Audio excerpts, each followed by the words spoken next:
বাংলাদেশ দল নেদারল্যান্ডের সাথে গত ম্যাচটি খেলেছিল দিনের আলোয়। আগামীকাল নেপালের সাথে ম্যাচটি হবে ফ্লাড লাইটের দিন রাত্রির ম্যাচ। সুতরাং বাংলাদেশকে এই বিষয় ফ্লাড লাইটে খেলা এবং উইকেট নিয়ে আলোচনা করছেন নিজেদের মধ্যে কোচরা, এবং তারা রণকৌশল সম্ভবত প্রস্তুত করছেন।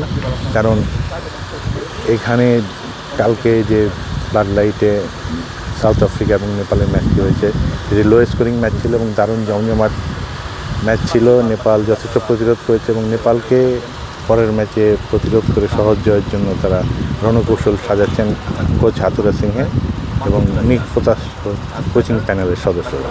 কিছুক্ষণ পরেই বাংলাদেশ দলের অনুশীলন শুরু হবে। বাংলাদেশ অনুশীলন শুরু করেছে দেখছেন, ওয়ার্ম আপ করছেন বাংলাদেশের ক্রিকেটাররা। অনুশীলন শুরুর এখানে ওয়ার্ম আপ করছেন, কিছুক্ষণ পরে তাদের নেট অনুশীলন শুরু হবে। আগামী নিচ্ছেন, প্রস্তুত হচ্ছেন নেট অনুশীলনের জন্য বাংলাদেশের ক্রিকেটাররা।